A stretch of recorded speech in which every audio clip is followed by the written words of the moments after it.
Hello everyone, welcome to the civil point YouTube platform. तो एक बार फिर आपका हार्दिक अभिनंदन है। आशा करता हूँ सब बहुत अच्छे होंगे, बहुत अच्छे तरीके से अपनी स्टडी। आज ये लेक्चर मेरे उन दोस्तों के लिए है जो कि अभी डिप्लोमा यानी पॉलिटेक्निक डिप्लोमा के फर्स्ट ईयर के अंदर हैं और उनके अंदर एक सब्जेक्ट लग रही है आपकी अप्लाइड मैकेनिक्स। चाहे वो किसी ब्रांच के अंदर हो, चाहे आप मैकेनिकल के अंदर हो, सिविल के अंदर हो, इलेक्ट्रिकल के अंदर हो, किसी ब्रांच के अंदर हो, जहाँ भी यदि आपके अप्लाइड मैकेनिक्स लग रही है तो ये लेक्चर आप लोगों के लिए है। आज ये अप्लाइड मैकेनिक्स कंप्लीट कोर्स में करवाऊंगा, जिसका ये फर्स्ट लेक्चर है। ठीक है, इसके अंदर हम लोग सीखेंगे कुछ अप्लाइड मैकेनिक्स के कॉन्सेप्ट, क्यों इंपॉर्टेंट है अप्लाइड मैकेनिक्स पढ़नी, चाहे वो किसी ब्रांच के लिए हो। सिविल के एस्पेक्ट से देखेंगे क्यों इंपॉर्टेंट है, मैकेनिकल के एस्पेक्ट से देखेंगे क्यों इंपॉर्टेंट है। दूसरी चीज, इतनी चीज जानने के बाद अपन डिस्कस करेंगे उसका एक जो इंपॉर्टेंट टॉपिक है, एक इंपॉर्टेंट चैप्टर है आपके अप्लाइड मैकेनिक्स का, सीजी वाला, यानी कि सेंटर ऑफ ग्रेविटी। आप किसी भी सेक्शन की सेंटर ऑफ ग्रेविटी कैसे फाइंड कर सकते हैं, चाहे वो सेक्शन सिमेट्रिकल सेक्शन हो। सिमेट्रिकल का तो आप आसानी से कर सकते हो, अनसिमेट्रिकल सेक्शन के आप सीजी कैसे फाइंड कर सकते हो। यदि कोई सिमेट्रिकल सेक्शन दिया हुआ है और बीच में से कोई पार्ट निकाल ले तो उसकी सीजी कैसे निकाल सकते हो। सारा कॉन्सेप्ट सीजी से रिलेटेड आपका क्लियर हो जाएगा। बहुत ही आसान लहजे में, आसान भाषा में आपको समझाऊंगा। वीडियो तक कंप्लीट रुकिएगा जरूर। उससे पहले यदि चैनल पर पहली बार विजिट करो तो आशा करता हूं आपने चैनल को सब्सक्राइब कर लिया होगा, नहीं किया तो अभी करिए, देर किस बात की है ना। चलिए लेक्चर को शुरू करते हैं। अप्लाइड मैकेनिक्स का फर्स्ट लेक्चर है, थोड़ा बैक से समझाऊंगा, सारी चीजें एकदम आसान भाषा में क्लियर करते हुए चलूंगा। वीडियो को देखिए जरूर, मजा जरूर आएगा। और हाँ, देखते टाइम अगर वीडियो अच्छा लगे तो वीडियो को लाइक करके दोस्तों तक शेयर जरूर कीजिए। ठीक है, ज्ञान बांटने से बढ़ता है, ऐसे कहते हैं ना। चलिए इस लेक्चर को स्टार्ट करते हैं। पहली चीज अप्लाइड मैकेनिक्स। दोस्तों है क्या चीज, पहली चीज तो ये समझ लेते हैं, नाम से शुरुआत करते हैं फिर आगे चलते हैं किसके अंदर अपन पढ़ने के वाले हैं। अप्लाइड मैकेनिक्स समझिएगा, पहले मेरी बात को ध्यान से सुनिएगा। ठीक है, आप अपने सारा कंसंट्रेशन ये बोर्ड में रखिए। ठीक है, दिल जहान जन जो भी है सब कुछ यहीं पे लगा दीजिए। मन अब मत भटकाइएगा, कुछ घंटे जो भी आने वाले हैं मेरे साथ। ठीक है, चलिए शुरू करते हैं। Applied mechanics. देखो दोस्त, अप्लाइड मैकेनिक्स, ठीक है, अलग अलग तोड़ के थोड़ा सा पढ़ते हैं। अप्लाइड को समझने से पहले समझ लेते हैं मैकेनिक्स क्या होती है। ठीक है, मैकेनिक्स क्या होती है। हिंदी के अंदर अगर आप हिंदी विषय हैं तो इसको बोलते हैं अभियांत्रिकी। क्या बोलते हैं भाई, दिख रहा है आपको, बिल्कुल दिख रहा है, अभियांत्रिकी। ठीक है, इसको बोलते हैं भाई अभियांत्रिकी हिंदी के अंदर। समझिए इसके अंदर करते क्या है। देखो, अभियांत्रिकी मतलब मैकेनिक्स, ये इंजीनियरिंग की एक ब्रांच है। ठीक है, या फिजिक्स की एक ब्रांच कह सकते हैं अपन। ठीक है, फिजिक्स की एक शाखा है। ठीक है, फिजिक्स की एक शाखा है या ब्रांच है, जिसके अंदर हम करते क्या है कि किसी बॉडी को लेते हैं। ठीक है, कोई बॉडी लेते हैं और उस बॉडी पर फोर्स को अप्लाई करते हैं। समझिएगा मेरी बात को ध्यान से। मैकेनिक्स के अंदर क्या करते हैं, कोई बॉडी लेते हैं। ठीक है, कोई बॉडी लेते हैं और इस बॉडी पर फोर्स को अप्लाई करते हैं। किसको अप्लाई करते हैं भाई साहब, फोर्स को अप्लाई करते हैं। ध्यान से समझते जाइएगा, एक एक स्टेप सारी चीजें क्लियर होंगी। कोई बॉडी लेते हैं, उसके अंदर फोर्स को अप्लाई करते हैं और इस फोर्स के कारण, ठीक है, इस एफ फोर्स के कारण इस बॉडी पर क्या चेंज हो रहा है। ठीक है, इस बॉडी पर क्या चेंज हो रहा है, क्या परिवर्तन हो रहा है, उस चीज को नोट करते हैं। ठीक है, अब ये चेंज कितने प्रकार से हो सकता है, समझिएगा थोड़ा सा। ये चेंज कितने प्रकार से हो सकता है, तो ये चेंज आपको दो प्रकार से हो सकता हो। जैसे कोई बॉडी रखी है, यदि आप इस पे फोर्स लगाओगे तो दो ही चीज होगी ना भाई। पहली चीज क्या, ये तो अपनी जगह से खिसक जाएगी, मतलब अभी यहाँ पे है और ये क्या हो जाएगी, बॉडी खिसक के यहाँ पे आ गई। वैसे सीधी सी बात है ना, कोई मान लो वस्तु रखी हुई है, धक्का लगाया, खिसक जाएगी अपनी जगह से। ठीक है, तो मतलब क्या होगा, पहली चीज, जब कोई वस्तु अपनी जगह से खिसक जाती है उसको बोलते हैं अपन डिस्प्लेसमेंट। क्या बोलते हैं, डिस्प्लेसमेंट। तो यदि किसी बॉडी पर आप फोर्स लगाओगे तो पहली चीज क्या होगी, पहली चीज तो होगी डिस्प्लेसमेंट। ठीक है, दूसरी चीज क्या हो सकती है, दूसरी चीज एक चीज और हो सकती है, यदि इसके इधर साइड कोई दीवार बना दी गई है। ठीक है, इधर साइड कोई दीवार बना दी गई, ये बॉडी है, बॉडी पर आप फोर्स लगा रहे हो और उसके दूसरे तरफ, उसके दूसरे किनारे पर एक वॉल बना दी गई है। ठीक है, और वॉल ऐसी किसे तोड़ पाना संभव नहीं है, तो क्या होगा, तो इसकी शेप और साइज में चेंज होने लगेगा। क्या होगा, शेप और साइज में चेंज आना शुरू हो जाएगा, मतलब जो उसके आकार आकृति में परिवर्तन होना स्टार्ट हो जाएगा। जिसको अपन लोग बोलते हैं भाई साहब डिफॉर्मेशन। क्या बोलते हैं, डिफॉर्मेशन। डिफॉर्मेशन का मतलब है शेप एंड साइज में परिवर्तन आना। ठीक है, शेप एंड साइज में परिवर्तन आना। मुद्दे की बात यह है, सीधी सीधी बात अगर समझें, कि अप्लाइड मैकेनिक्स, अभी अप्लाइड की बात नहीं कर रहे अपन, बात कर रहे हैं मैकेनिक्स की। ठीक है, तो मैकेनिक्स के अंदर अपन करने के वाले हैं, मैकेनिक्स के अंदर हम किसी बॉडी को लेते हैं, अभी बॉडी की भी बात करेंगे। बॉडी जस्ट कोई आप पिंड समझ सकते हो, कोई एक ऐसी वस्तु समझ सकते हो जिस पे बल आरोपित किया जा रहा है। ठीक है, अब वो पिंड की बात करेंगे तो बॉडी को लेते हैं, बॉडी के अंदर फोर्स को लगाते हैं। पहली चीज, फोर्स लगा के उस फोर्स के कारण इस बॉडी में क्या परिवर्तन हो रहा है उसको नोट डाउन करते हैं। अच्छा, अब अगर बॉडी पर आप फोर्स लगाओगे तो दो प्रकार के परिवर्तन हो सकते हैं। पहला है आपका डिस्प्लेसमेंट, मतलब वस्तु एक जगह से दूसरे स्थान तक खिसक जाएगी, उसकी लोकेशन में परिवर्तन आएगा। समझिएगा बात को, इस डिस्प्लेसमेंट की कंडीशन पे उसकी शेप और साइज में तनिक भी परिवर्तन नहीं आएगा, जरा सा भी चेंज नहीं आएगा। ठीक है। दूसरी चीज, अगर डिस्प्लेसमेंट नहीं हो रहा, मतलब डिस्प्लेसमेंट यदि आपने रिस्ट्रिक्ट कर दिया है, रोक दिया है, तो उस कंडीशन के अंदर उसकी शेप और साइज में परिवर्तन होगा, जिसे अपन कहते हैं डिफॉर्मेशन, मतलब उसकी डायमेंशन में परिवर्तन हो जाएगा। दो ही कंडीशन बन सकती है, ये दोनों कंडीशन अपन पढ़ने वाले हैं मैकेनिक्स के अंदर, कि भाई साहब अगर डिफॉर्मेशन हुआ तो कितना डिफॉर्मेशन हुआ उसको कैलकुलेट कर लो, यदि डिस्प्लेसमेंट हो रहा तो कितना डिस्प्लेसमेंट हुआ उसको निकाल लो। बात समझ में आ गई इतनी? ठीक है। अब मुद्दे की बात यह है यार कि फोर्स अपन लगा रहे हैं बॉडी के अंदर, तो ये डिस्प्लेसमेंट किस बॉडी के अंदर होगा और ये डिफॉर्मेशन किस बॉडी के अंदर होगा, ये समझने वाला पॉइंट है कि नहीं? तो देखो भाई साहब, डिस्प्लेसमेंट और डिफॉर्मेशन ये दोनों अलग अलग चीजें हैं, ये दोनों अलग अलग बॉडीज पर होती हैं। अच्छा, ऐसी बात है क्या? तुम्हारे बिल्कुल सही बात है, ऐसी ही है। तो अब समझिएगा ध्यान से भाई साहब, कथा टाइप के मत सुनिएगा यार, है ना? कॉपी पेन निकाल के बैठिएगा, लिखते जाओगे तो ही मजा आएगा, क्योंकि मैं सारी चीजें एक बार में बोर्ड में तो लिख नहीं सकता, मुझे तो मिटाना पड़ेगा ना। तो आप लोग लिखते जाइएगा अपने तरीके से समझ करके। ठीक है, बेसिक लेक्चर है, अगर ये समझ गए तो फिर तो समझ लीजिए सारा ही समझ में आ गया, है ना? समझना जरूरी है। बात हो रही है बॉडी पर, फोर्स भी लगा रहे हैं बॉडी पर, समझिएगा। फोर्स की बात भी करूंगा, पहले तो बॉडी की बात कर ले जिस पे लगा रहे हैं। ठीक है, तो इस बॉडी की बात कर लेते हैं। भाई साहब, बॉडी पर आप फोर्स लगा रहे हो, बता दो मेरे को, बता दो कि ये बॉडी होती कितने प्रकार की है। पहली चीज, ये बॉडी कितने प्रकार की होती है? तो देखो भाई, ये जो बॉडी होती है अपन इसको दो तरीके से पढ़ते हैं। पहली होती है आपकी रिजिड बॉडी। क्या होती है? Rigid body. दूसरी होती है आपकी डिफॉर्मेबल बॉडी। क्या होती है? Deformable body. समझिएगा बात को, एक होती है आपकी रिजिड बॉडी, दूसरी होती है आपकी डिफॉर्मेबल बॉडी। ठीक है, रिजिड बॉडी और डिफॉर्मेबल बॉडी, क्या मतलब है इनके?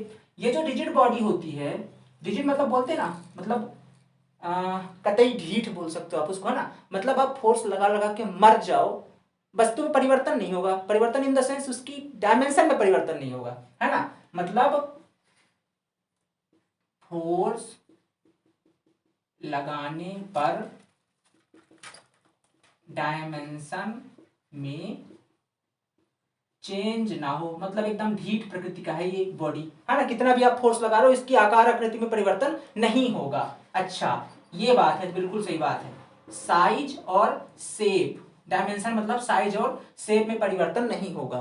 ठीक है, कैसे शेप और साइज? जैसे बात देता हूं, आपकी बॉडी अगर आयताकार है तो अगर आप फोर्स लगाओगे तो ये आयताकार से सर्कुलाकार, या इसकी जो ये वाली साइड ऐसे ऐसे बिल्कुल भी नहीं होगी, है ना? मतलब तनिक भी परिवर्तन डायमेंशन में नहीं आएगा। समझ रहे मेरी बात को? मेरी अल्फाजों को थोड़ा समझिएगा। ठीक है, आगे देखिए, तो इसकी शेप और साइज में परिवर्तन नहीं होगा तो क्या होगा?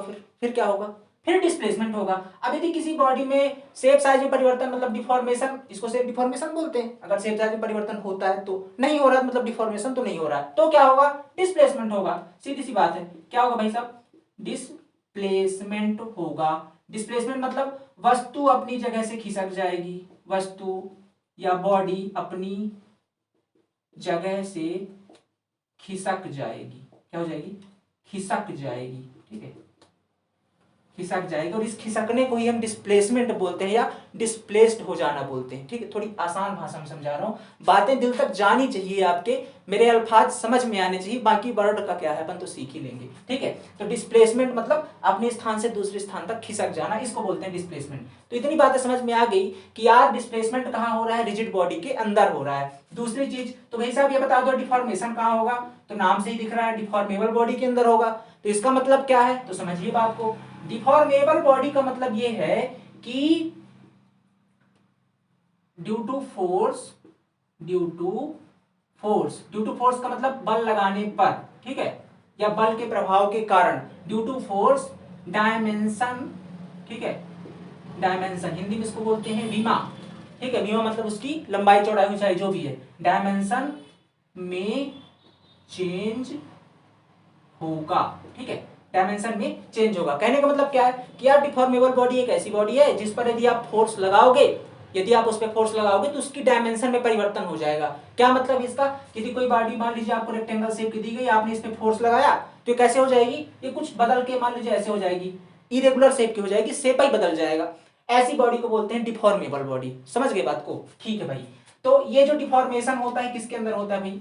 इस डिफॉर्मेबल बॉडी के अंदर होगा, ठीक है। तो जो डिफॉर्मेशन का कॉन्सेप्ट है कहाँ होगा, आपकी डिफॉर्मेबल बॉडी के अंदर होगा। तो दोनों चीज समझ गए कि भाई बॉडी दो प्रकार की, एक रिजिड बॉडी, एक डिफॉर्मेबल बॉडी। डिस्प्लेसमेंट होगा इसके अंदर, डिफॉर्मेबल बॉडी के अंदर डिफॉर्मेशन होगा, ठीक है। क्लियर बात ना। अब समझिए थोड़ा एक और अच्छी बात, ये जो रिजिड बॉडी है ना, ये एग्जिस्ट नहीं करती दुनिया में। क्या बोल रहे हो, ऐसा है क्या? बिल्कुल ऐसा ही है, एग्जिस्ट नहीं करती, ठीक है। प्रैक्टिकली पॉसिबल नहीं है, ठीक है। प्रैक्टिकली पॉसिबल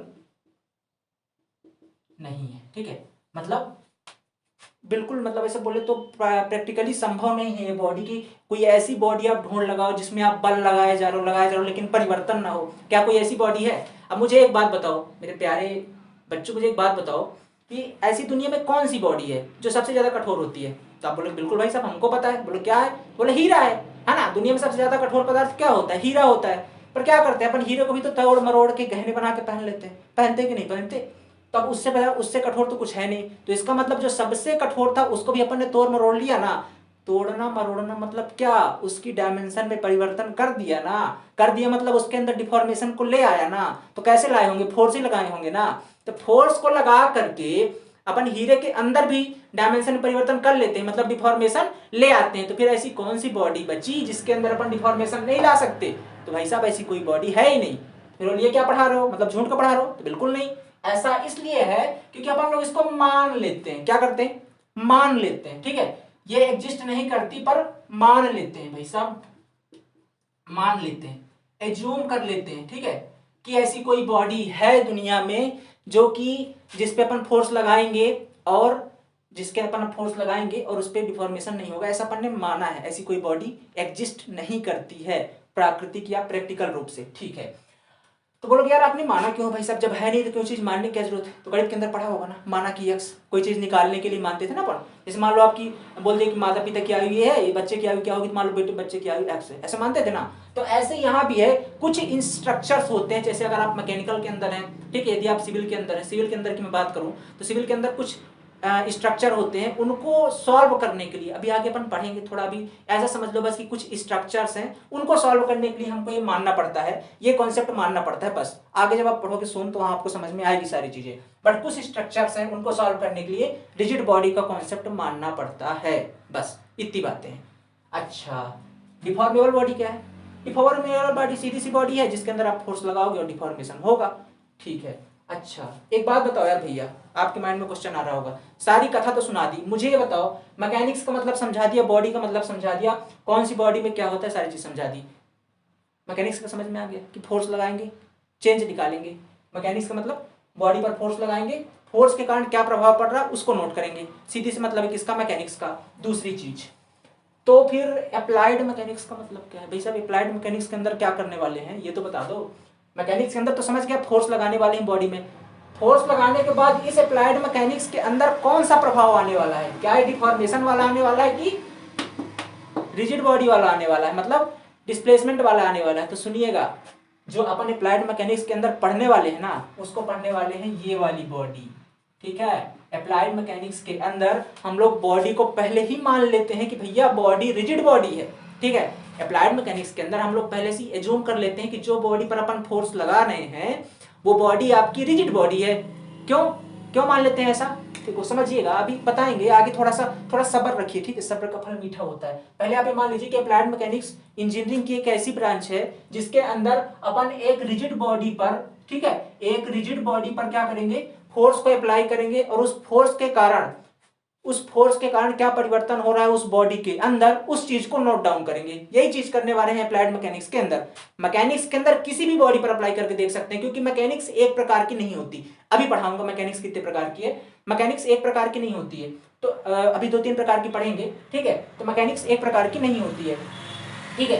तो अप्लाइड मैकेनिक्स के अंदर क्या करने वाले हैं, अपन रिजिड बॉडी के बारे में पढ़ने वाले हैं। बॉडी को रिजिड मान लेंगे, उसके अंदर फोर्स लगाएंगे, ठीक है। ठीक है, थोड़ा और समझते हैं गहराई से, फिर आपके दिमाग की जो बत्ती है वो जलनी शुरू हो जाएगी। चलो तो मैं समझाता हूँ, इतनी चीज समझ में आ गई ना, स्क्रीनशॉट ले लो, नोट कर लो, जो करना है कर लो, छाप लो, बट छाप जरूर लेना, मेहनत तो वेस्ट नहीं जानी चाहिए ना, काम की चीजें लिख लो, ठीक है। आगे चलते हैं, इतनी बातें समझ में आ गई। अब बताओ दोस्त, मैकेनिक्स के बारे में पढ़ लेते हैं। चलो, इस मैकेनिक्स को ही कितने पार्ट में बांटा गया है? मैकेनिक्स समझ में आ गई, 2 प्रकार की बॉडी होती है मैकेनिक्स के अंदर, उसको कितने प्रकार में बांटा गया है समझ में आ गई। आगे चलते हैं, चलिए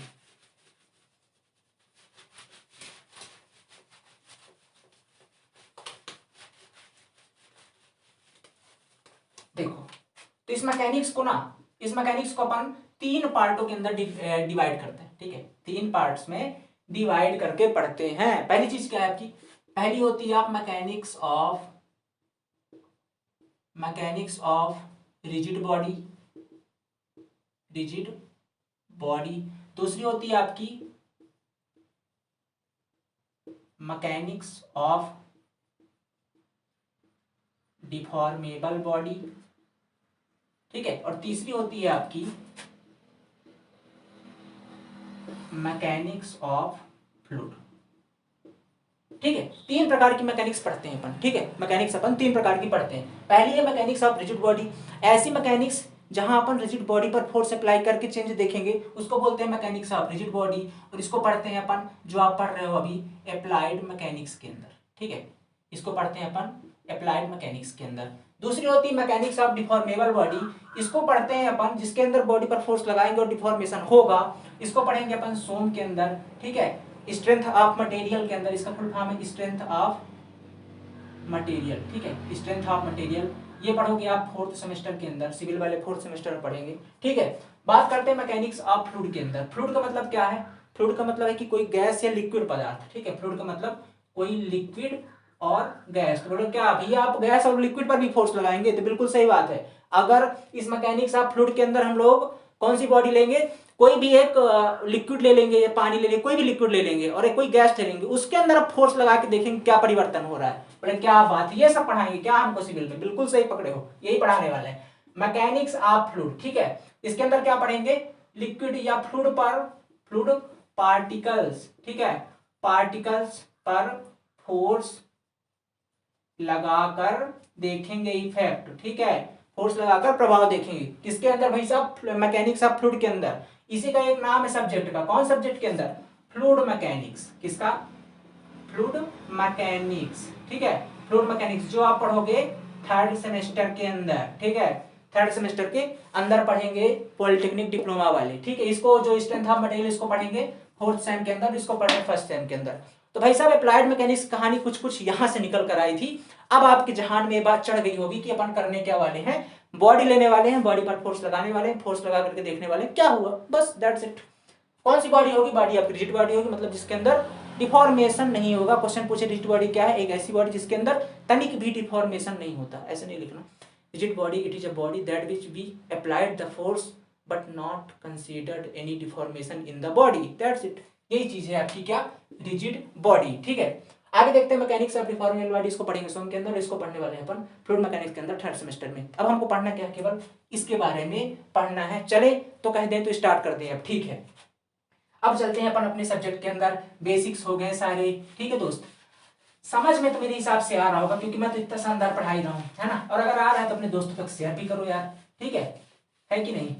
और कुछ डाउट ना करे आपसे, आपको इस सब्जेक्ट में, तो नीचे मेरा व्हाट्सएप नंबर मिल जाएगा, उधर भी कांटेक्ट आप कर सकते हो, ठीक है। और अपने जवाब 365 दिन 24 घंटे 7 दिन जितना टाइम मन करे पूछ सकते हो, मैं तैयार हूँ आप लोगों के लिए, तो बिल्कुल बैठा हूँ मैं इधर, ठीक है। आगे चलते हैं, आगे क्या है आपका अगला ये दोस्त की करने क्या वाले हैं। देखो अभी तक जो सारी कहानी रही है ना, सारा जो लफड़ा रहा हो किसका था, फोर्स लगाने का। अपन क्या लगा रहे थे, हर बार फोर्स लगा रहे थे, किस पे लगा रहे थे, बॉडी पे लगा रहे थे। बॉडी के बारे में तो पढ़ लिया हम लोगों ने, क्या लगा रहे थे, फोर्स लगा रहे थे। चलो फोर्स के बारे में शुरुआत कर देते हैं, ठीक है, फोर्स से ही शुरुआत कर देते हैं, ठीक है। फोर्स हिंदी में इसको बोलते हैं भाई साहब बल। क्या है ये फोर्स, ठीक है, हिंदी में लिखूं क्या डेफिनेशन, थोड़ी सी फील आ जाएगी मातृभाषा टाइप की। चलिए आप भी क्या याद रखो, लिख ही देता हूं। बल वह बाह्य कारक है, ठीक है, बल वह बाह्य कारक है जो किसी वस्तु की स्थिति में परिवर्तन कर देता है या करने का प्रयास करता है। कर देता ही नहीं है, करने का प्रयास करता है। मैं बोलूं इसको धक्का दे रहा हूं, नहीं तो हो रहा है इसकी स्थिति परिवर्तन। इसका मतलब क्या, बल नहीं लगा रहा हूं, लगा रहा हूं, मतलब मैं बल लगा रहा हूं, या तो इसकी स्थिति में परिवर्तन कर दूंगा या तो करने का प्रयास करूंगा। ऐसा नहीं कि मैं हर बार फोर्स लगा के कर ही दूंगा। भाई साहब जितनी मेरी औकात है मैं उतने ही धक्का लगा सकता हूँ ना, उतने ही स्थिति में परिवर्तन कर सकता हूँ, लेकिन प्रयास तो मैं कितने को भी कर सकता हूँ। समझ रहे हो? मतलब कहने का मतलब ये है कि सामने हाथी खड़ा है, ठीक है, और बगल में एक छोटा सा कोई और जानवर खड़ा है, ठीक है, मान लो छोटा सा कुछ भी, ठीक है, कुत्ता खड़ा है मान लो। अभी आप ना हाथी को धक्का दे रहे हो, फोर्स तो प्रयास तो कर रहे हो ना, क्या आपकी औकात है उसको धकेल देने की? नहीं है, सीधी सी बात है, लेकिन आप प्रयास तो कर रहे हो ना। तो बल वह बाह्य कारक है जो किसी वस्तु की स्थिति में परिवर्तन कर देता है या करने का प्रयास करता है। समझिएगा बात, ठीक है, करने का प्रयास करता है, ठीक है। इंग्लिश वाले लिख लेना, ठीक है, it is a external reason which is change to location of any object or it continue to change, ठीक है, it continue to change, बस इतना आपको लिख लेना है। ओके, तो ये होता है क्या? बल, ठीक है। बल के बारे में इतनी चीजें आपने समझ ली होगी। बल वह बाह्य कारक है, ठीक है, बल वह बाह्य कारक है जो किसी वस्तु की स्थिति में परिवर्तन कर देता है या करने का प्रयास करता है। इतनी चीजें आपकी समझ में आ गई होंगी, ठीक है। आगे चलते हैं भाई साहब। बल की अगर परिभाषा तो आपने समझ गई होगी, ठीक है। आई कहाँ से है? ये सेकेंड लॉ ऑफ मोशन से आई है, ठीक है, ये सेकेंड लॉ ऑफ न्यूटन, ठीक है, सेकेंड लॉ ऑफ न्यूटन से निकल करके आई है, ठीक है। क्या थी बल की परिभाषा? क्या थी भाई साहब? बल बराबर मतलब F बराबर ma थी, यही अपन ने पढ़ा है, second law of motion, sorry second law of Newton, ठीक है। F बराबर ma, यहाँ से निकल कर आई है आपके बल की परिभाषा, ठीक है। m क्या होता है आपका? m किसी वस्तु का मास होता है। मास बोले तो द्रव्यमान। अब मेरे जो कुछ छोटे छोटे भाई बहन हैं जो कि 10वीं से आए, उनको ये चीजें क्लियर नहीं होती। देखो, द्रव्यमान क्या होता है? मास को बोलते हैं हिंदी में द्रव्यमान, ठीक है। और ये द्रव्यमान क्या होता है? ये किसी पदार्थ के अंदर इस उसकी निश्चित मात्रा होती है, ठीक है। द्रव्यमान क्या है? किसी वस्तु के अंदर निहित उसकी मात्रा। मतलब ये है कि जैसे अगर आपकी बॉडी है, अगर आपकी बॉडी का मैं द्रव्यमान पूछूं तो कैसे परिभाषित करोगे? तो आपकी बॉडी में जो जो चीजें हैं, जैसे आपकी बॉडी में कौन कौन सी वस्तु है, जैसे आपकी बोन्स हो गई, ब्लड हो गई, इन सब की कितनी मात्रा है उसी को अपन मास बोलते हैं या द्रव्यमान बोलते हैं। किसी वस्तु में उस पदार्थ की निहित मात्रा को द्रव्यमान बोलते हैं, ठीक है। ये आपका एक्सेलरेशन है, ठीक है, एक्सेलरेशन या इसको बोलते हैं अपन त्वरण, ठीक है। वेग में परिवर्तन विथ रिस्पेक्ट टू टाइम, ठीक है, वेग में परिवर्तन समय के रिस्पेक्ट में, इसको अपन बोलते हैं क्या? त्वरण। तो F बराबर ma होता है आपका फोर्स। अगर इसके अपन यूनिट की बात करें, ठीक है, इसके यूनिट की बात करें, ठीक है, यूनिट मतलब इकाई, तो इसकी जो SI यूनिट होती है, ठीक है, SI यूनिट होती है आपकी इसकी न्यूटन, ठीक है। क्या होती है? देखो भाई साहब, न्यूटन ने खोजा है, बंदे ने अपना नाम दे दिया भाई साहब, सीधी सी बात है ना, जो दौड़ेगा अपना नाम तो चलाएगा। तो इसने क्या किया? सिंपल सा SI यूनिट का क्या है? इसकी न्यूटन है, न्यूटन के नाम पर ये एक न्यूटन बराबर अगर पूछे, अच्छा M की S यूनिट बोल दे तो कितनी होती है? M की S यूनिट तो सिंपल से निकाल सकते हो, द्रव्यमान की यूनिट क्या होती है? बोलोगे भाई साहब kg होती है, किलोग्राम होती है ना, इनटू एक्सेलरेशन क्या होती है? एक्सेलरेशन की होती है मीटर पर सेकंड स्क्वायर, ये इसकी M की S यूनिट है, ठीक है। एक यूनिट और पूछी जाती है आपकी CGS यूनिट, ठीक है, CGS यूनिट में क्या होगा आपका? CGS यूनिट में किलोग्राम को क्या सेंटीमीटर ग्राम लिखेंगे, ठीक है, इनटू मीटर को सेंटीमीटर लिखेंगे और सेकंड को तो सेकंड ही लिखेंगे, ठीक है, सेकंड को सेकंड ही लिखेंगे। अच्छा, एक चीज और होती है CGS यूनिट, बहुत ज्यादा इंपॉर्टेंट है, जो होती है आपकी डायन। क्या होती है भाई सर? डायन। ओ गॉड, हाँ यही सही बात है, ठीक है, क्या होती है? डायन होती है, ठीक है, समझिए इस बात को। तो CGS यूनिट क्या होती है? इसकी डायन होती है। अच्छा, न्यूटन, एक न्यूटन बराबर कितने डायन तो बता दो, ठीक है। एक रिलेशन पूछता है, एक न्यूटन बराबर कितने डायन? ये होता है आपका 10⁵ डायन, ठीक है, 10⁵ डायन, ठीक है। एक न्यूटन बराबर 10⁵ डायन। पता है, पहले ना मैं काफी दिन तक अपनी गर्लफ्रेंड को एक न्यूटन बोला करता था, ठीक है, फिर किसी ने उसको बता दिया, इन्हें एक्चुअली वो आर्ट से थी, है ना, तो उसको ज़्यादा पता नहीं था, तो फिर उन्होंने उसको किसी ने बता दिया कि एक न्यूटन बराबर ये होता है, ठीक है। फिर आगे समझ सकते हो आप लोग, है ना, भावनाओं को मेरी। तो एक न्यूटन बराबर आप लोग ऐसा ट्राई ना करें करके, है ना। ये बहुत ही ज़्यादा एक्सपर्ट की सलाह से इसका उपयोग किया जाता है, आप लोग ना करें। क्लियर।